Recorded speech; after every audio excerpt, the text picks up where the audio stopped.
사도신경으로 신앙 고백 드리겠습니다. 나는 전능하신 아버지 하나님 천지의 창조주를 믿습니다. 나는 그의 유일하신 아들 우리 주 예수 그리스도를 믿습니다. 그는 성령으로 잉태되어 동정녀 마리아에게서 나시고 본디오 빌라도에게 고난을 받아 십자가에 못 박혀 죽으시고 장사된 지 사흘 만에 죽은 자 가운데서 다시 살아나셨으며 하늘에 오르시어 전능하신 아버지 하나님 옆에 앉아 계시다가 거기로부터 살아있는 자와 죽은 자를 심판하러 오십니다.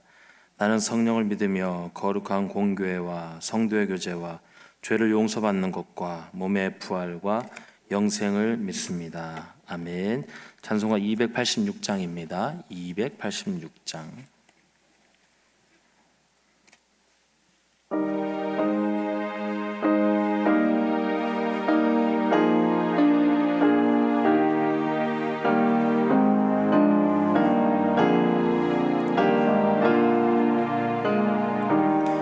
주 예수님 내 맘에 오사 날 붙들어 주시고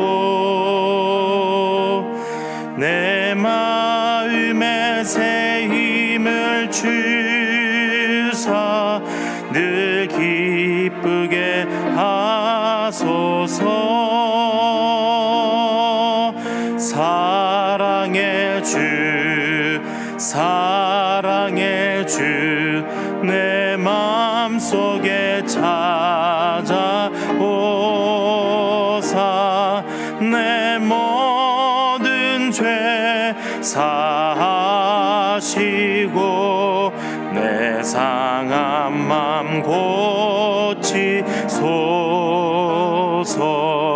주 예수님 내 맘에 오사 내 소원 다 아시고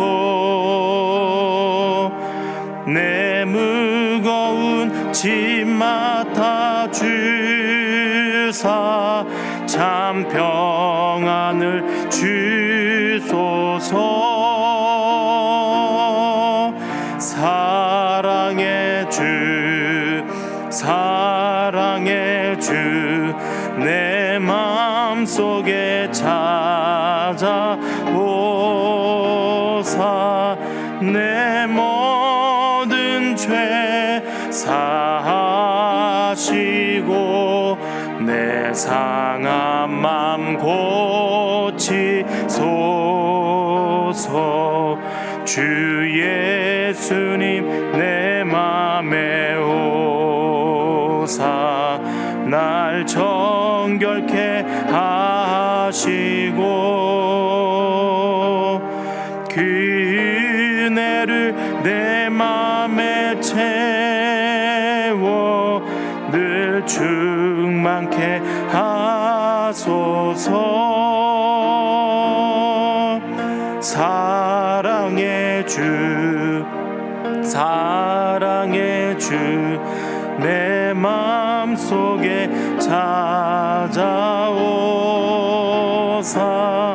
내 모든 죄 다 하시고 내 상한 맘 고치소서. 주 예수님 내 맘에 오사 내 갈 길도 하시고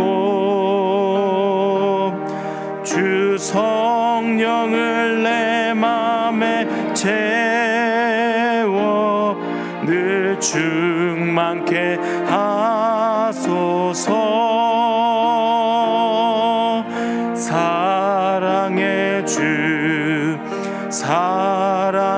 주 내 맘속에 찾아오사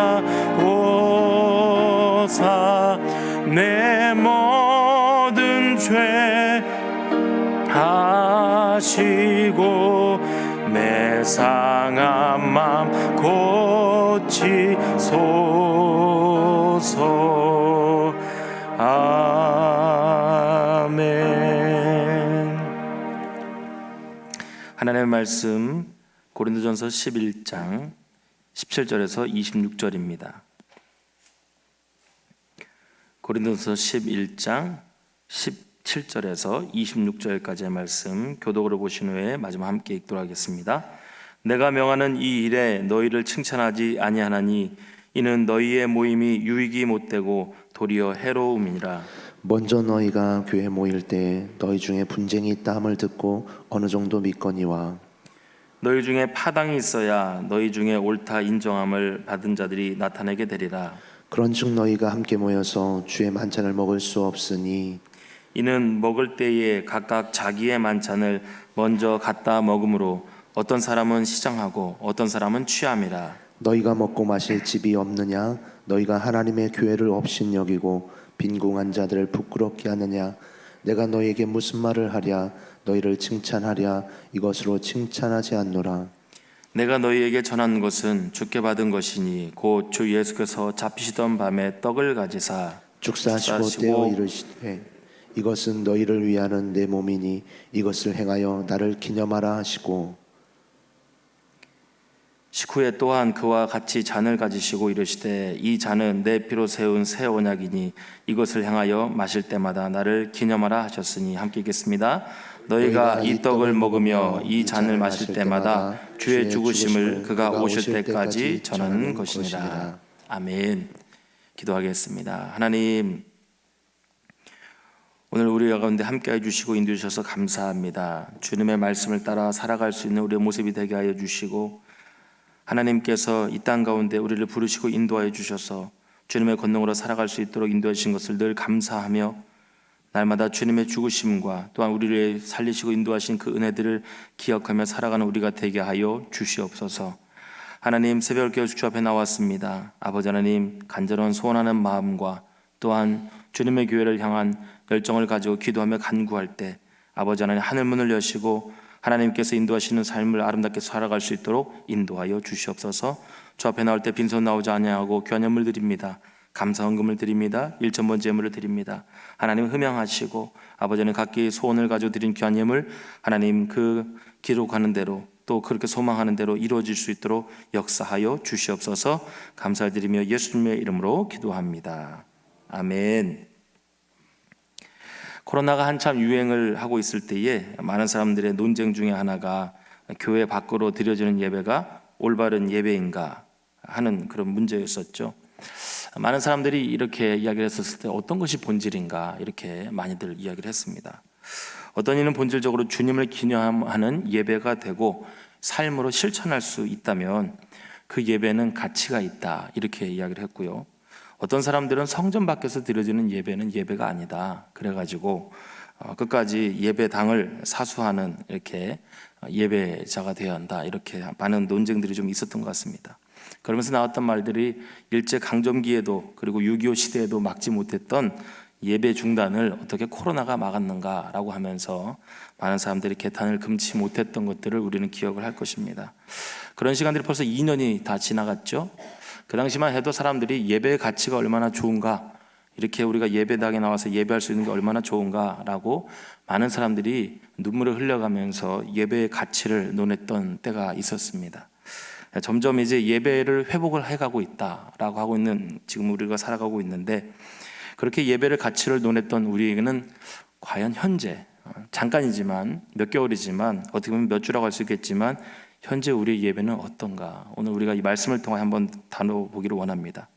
다시 드려지는 예배, 그리고 삶으로 드려지는 예배의 현장에서 과연 지금 우리의 예배는 어떤 예배인가, 그리고 우리는 어떤 신앙인인가 한번 점검해 보기를 원합니다.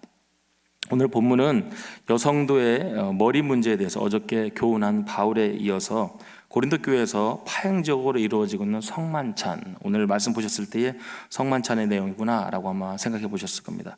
그 성만찬에 대해서 교훈을 하고 있는 것이 오늘 본문의 내용이죠.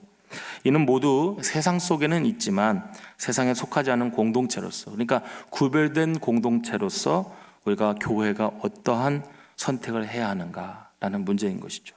다시 쉽게 말하자면 교인이지만 세상 속에 속해 있는 우리들이지만 우리들은 어떻게 구별된 삶을 살아야 하는가, 그리고 그 모습을 통하여 세상 속에 있는 사람들이 우리를 어떻게 볼 것인가 라는 문제라는 겁니다. 첫 번째로 우리는 어떠한 예배를 드려야 하는가라는 것이죠. 바울은 본문이 아니지만 2절에서, 어저께 봤던 2절에서 이렇게 말합니다. 전통을 잘 지킨 고린도 교회 성도들을 칭찬했습니다.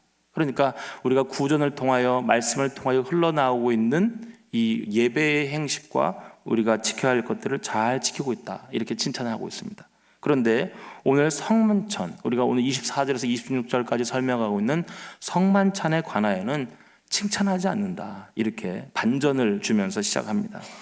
나는 이것을 칭찬할 수 없겠다라는 거죠. 앞에는 칭찬했는데 뒤에는 그렇지 않죠. 그렇게 시작하면서 강하게 책망하는 모습을 우리가 볼 수가 있습니다.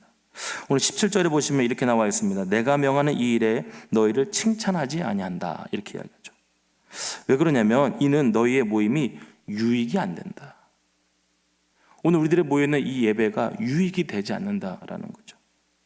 그리고 도리어 해롭다, 오늘 이렇게 이야기를 하고 있습니다. 우리가 잘 알고 있는 것처럼 고린도 교회 1장에는 처음에 파당의 문제를 지적을 했죠. 너희들이 누구 파다, 누구한테 속해 있다, 누구한테 배웠다, 그래가지고 누구에게 속해 있는가라는 거에 대해서 굉장히 이 사람들이 나눠져 있었죠. 그때 말씀드린 대로 누군가 이 당시에는 좀 지식과 또 가지고 있는 물질들이 많은 교회였기 때문에, 도시였기 때문에 사람들이 서로에 가지고 있는 좀 능력들을 좀 이렇게 뽐내고 자랑하는 그런 분위기였다라는 겁니다. 그런데 오늘 두 번째에 또 한 번 지적하는 것이 있죠. 어떤 파당입니까? 그것은 부자와 가난한 성도 간의 차이를 오늘은 지적을 하고 있는 겁니다. 바울이 이렇게 20절에 말합니다. 너희가 함께 모여서 주의 만찬을 먹을 수 없다. 이는 너희의 식사는 주의 만찬이 아니다라는 거예요. 다르게 바꿔서 표현하자면 예배드리기 위해서 다 모여 있는데 어떤 사람은 누구한테 배우고, 어떤 사람은 누구에게 배우고, 어떤 사람은 어떤 구역에 속해 있고, 각각 속해 있는데 가만히 보니까 여기에는 부자도 있고 가난한 자도 있고 예배를 급하게 오는 사람도 있고 예배를 천천히 와서 준비하는 사람도 있는데, 그런데 그 사람들이 하나가 되지 않는다라는 거죠. 갭이 있다, 차이가 있다라는 것을 오늘 이야기를 하는 겁니다. 당시에는요, 주일 저녁에 각자의 그 음식을 가지고 와서 성만찬을 거행하였습니다. 그런데 문제는 먼저 온 부자들이 하루 일과를 끝내고 빈손으로 늦게 올 수밖에 없는 노예나 노동자 교인들을 기다리지 않고 자기들끼리 가져온 음식을 먼저 먹고 마셨다라는 거예요. 문헌에 보면 이렇게 표현하고 있습니다. 이 예배의 모임은 이제 가정의 모임이었기 때문에 어느 곳에 모였냐면 기왕이면 부잣집에 모이는 거예요. 그러니까 여유 있는 사람들은 먼저 와서 그곳에 와서 기다리고 있으면서 자기들이 가지고 온 그 음식을 기다리지 못하는 거죠. 그런데 심지어 어떻게까지 했냐면 가난한 성도들이 도착할 때쯤이면 먼저 온 이 부자들이 식사를 다 마치고 심지어 포도주까지 마셔가지고 그들이 취해버렸다라는 거예요. 먹을 음식도 남기지 않았다. 오늘 21절에 그렇게 말씀하고 있지 않습니까? 바울은 오늘 22절에 이렇게 말합니다. 이러한 행위가 하나님의 교회를 업신여기고 빈궁한 자들을 부끄럽게 한다라는 거예요. 왜 예배하기 위하여 모여서 먹고 마시고 있느냐라는 거죠. 우리는 교회의 본질을 많이 이야기합니다. 무엇 때문에 우리가 교회로 모여 있는가?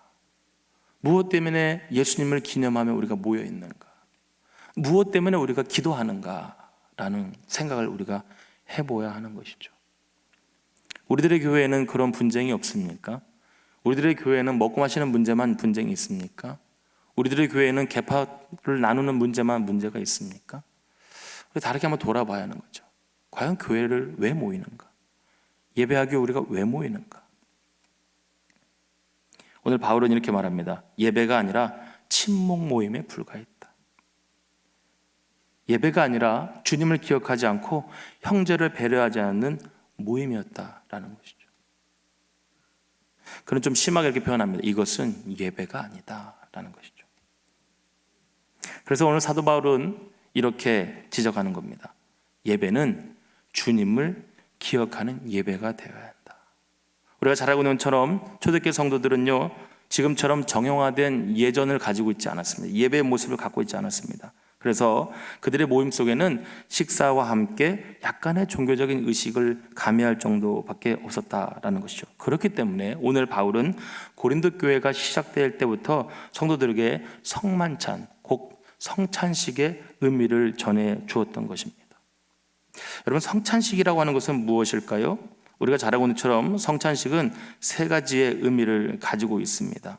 첫 번째로는 과거에 이루어진 주님의 죽으심을 기억하는 겁니다. 예수님께서 하나님의 사랑을 말미암아 우리에게 약속하신, 그래서 그의 죽으심을 통하여서 우리에게 새 생명을 주기 위한 그 십자가의 사건을 기념하는 겁니다. 그래서 우리가 떡을 뗄 때마다 예수님의 몸을 기억하는 겁니다. 또 우리가 포도주를 마실 때마다, 잔을 들 때마다 주님이 우리를 위해서 흘리신 피를 생각하는 겁니다. 그래서 성만찬은 첫 번째로 주님께서 우리를 위해 희생하셔서 죽으시고 살리신 새 생명의 일들을 기념하는 것, 그것이 바로 성만찬이 우리에게 주는 첫 번째 의미인 것이죠. 그래서 그들이 함께 모여 날마다 예배하여 떡을 떼고 피를 나눌 때마다, 음식을 나눌 때마다 그들은 주님께서 우리를 죽으시고 희생하신 것을 기념하는 겁니다.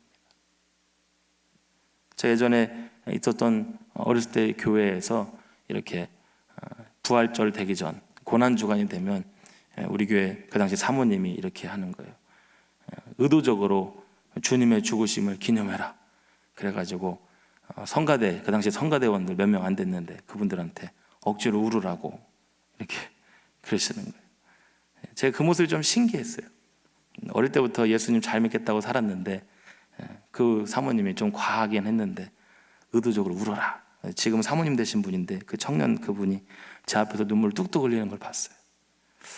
그때는 이해가 안 됐는데 지금처럼 우리의 삶으로 그게 드러나지 않는다면 그때만이라도 의도적으로 눈물을 흘리는 것도 나쁘진 않겠구나. 그때가 아마 이렇게 주님께서 우리를 죽으시고 희생하신 그때를 기념하는 때였던 것 같습니다. 성만찬은 주님의 죽으심을 떡과 잔을 통하여 생각해보는 선포다라는 것이죠. 두 번째로 이 성만찬은 무엇입니까? 종말에 완성하실 미래를 바라보는 것. 오늘 우리가 보았던 본문 26절 맨 마지막에 이렇게 말하고 있습니다. 그 주님이 오실 때까지 반복해야 한다. 주님이 오실 때까지 반복해야 한다. 우리 날마다 아침에 눈을 깨어서 기도하고 간구합니다. 그리고 예수님의 이름으로 기도합니다. 왜 그렇습니까? 주님께서 다시 오실 그때, 이미 우리를 위해서 죽으시고 희생하셔서 우리를 새 생명 주신 초림의 때를 우리가 기억한다면 이제 다시 오실 재림의 주님을 우리가 기억하는 그때까지 이것을 기억해야 한다라는 것이죠. 그리고 그 삶을 통하여서 우리가 마지막 때에 흔들림 없이 살아갈 수 있는 능력을 갖추는 것, 그것이 바로 성만찬의 의미입니다. 물론 우리가 교회에 와서 어떻게 보면 정해져 있는 대로 한 달에 한 번씩 또는 부활절이나 또 크리스마스 때 그럴 때만 우리가 성만찬을 할 수도 있겠습니다만은 날마다 매일마다 우리 매일의 삶 속에서 주님께서 우리를 죽으시고 희생하신 성만찬을 내 삶으로 드러내는 것, 그것이 마땅한 성도의 모습이 된다라는 것입니다. 과연 여러분에게는 오늘 본문에서 말하고 있는 이 성만찬이 어떤 의미이고 어떠한 여러분의 실천이 되고 있습니까? 성찬이 단지 교제를 나누기 위한 도구일 뿐만 아니라 그 자체가 세상에 십자가의 복음을 전하는 도구가 되어야 한다라는 것이죠. 그래서 오늘 이 본문의 말씀은 굉장히 중요한 메시지입니다. 어떻게 보면 기독교의 핵심이라고 볼 수도 있습니다. 그리고 우리가 이 땅을 살아가면서 신앙으로 살아갈 수 있는 에너지와 힘이 된다라고 볼 수 있습니다. 오늘 여러분 삶으로 돌아가셔서 다시 한번 여러분의 마음 속에서 여러분의 성만찬, 하나님께서 우리에게 주신 그 사랑의 모습을 기억하는 성만찬을 이루어 가야 할 것입니다. 예배 모든 순서가 다 그렇지만 특히 이 성찬이라는 것은 주님의 죽으심이 교회 안에서 재현되는 시간입니다. 그리고 비록 십자가와 부활 사건이 2000년 전에 일어난 사건이지만 우리가 성찬을 나눌 때 우리 안에서 그 사건이 다시 일어난다는 것을 기억을 해야 합니다. 우리는 예배의 의미를 깊이 생각하고 있는지 반추해 볼 필요가 있습니다. 주님을 만나고 또 주님의 말씀을 듣고 또 주님과 하나가 되고 형제들과 하나가 되는 시간이 바로 예배라는 것이죠. 여러분은 과연 어떤 예배로 이 자리에 나오십니까? 여러분 어떤 마음으로 새벽 예배를 나오십니까? 여러분 어떤 마음으로 주일에 봉사하고 계십니까? 무슨 의미를 가지고 여러분 주님 앞에 나오고 있습니까? 우리 먼저 이런 생각을 해봐야 합니다. 오늘 계파를 나누지 않고, 오늘 부자와 가난한 자를 나누지 않고 온전히 주님을 기념하면서 우리는 이 땅에서 신앙인으로 살아갈 수 있는 그 모습을 갖춰야 한다라는 것이죠. 이런 생각을 해봅니다. 우리들이 드려지는 예배에 주님의 죽으심의 의미가 바르게 담겨지고 행해질 수 있는가? 우리가 그것을 날마다 기념할 수 있는가? 만약 우리가 그것을 다 기념할 수 있다면 그것은 날마다 은혜를 강력하게 체험하는 삶이 된다라는 것이죠. 이 땅을 살아가는 사람들이요, 많은 고민을 합니다. 어떤 고민을 합니까? 내가 잘 살아가고 있는가? 지금 내 인생이 괜찮은 인생인가? 라는 것이죠. 오늘 우리는 이 말씀을 통하여 신앙인으로 살아가는 우리 모습이 제대로 된 신앙인인가? 잘 살아가고 있는 신앙인인가? 이러한 분명한 우리의 명분을 기억해 보기를 원합니다. 우리 요즘은 우리들의 예배를 생각하면서 예배 안에 마지막으로 이런 게 필요하다는 것이죠. 우리 목사님께서 요즘 구역 예배를 그렇게 우리가 이제 할 수 있도록 준비하고 또 그렇게 해가는 구역들이 있는데요. 우리 안에 예배 안에 진정한 코이노니아가 이루어져야 한다라는 것입니다. 코이노니아는 무엇입니까? 우리들의 예배 속에, 우리들의 모임 가운데 예수님께서 우리를 죽으시고 희생하여 주셔서 우리를 살게 하셨다는 것을 함께 기념하는, 그것이 바로 진정한 코이노니아가 되는 겁니다. 그 정신을 가지고 우리가 사랑하고 나누고 섬기고 그리고 함께 충보하여 나갈 때 그것이 진정한 교회 공동체의 모습이 되는 것입니다. 오늘 나를 중심으로 다시 한번 내 신앙 고백을 오늘 성만찬을 통하여 해보면서 오늘 나를 통하여 주변에 있는 내 구역과 또 내 공동체와 내 기관과 그리고 우리 교구까지, 더 나아가서 한국교회까지 우리가 기억하시면서 주님의 죽으심이 내 삶 속에 반드시 녹아져 있는가? 잘 녹아져 있는가? 잘 살아내지고 있는가? 이것을 우리가 다시 한번 기억하면서 오늘 사도 바울이 분명하게 그리고 반드시 따라야 할 것이라고 제시하였던 이 성만찬의 일들을 다시 한번 내 삶 속에 기억하시면서 하나님, 제가 예수님께서 이 땅에 오신 이유를 잘 기억하겠습니다. 그리고 그것을 잘 실현해 가겠습니다. 그러한 건강한 신앙인으로 삶의 적용과 바른 적용이 될 수 있는 신앙이 될 수 있기를 소망합니다. 기도하겠습니다.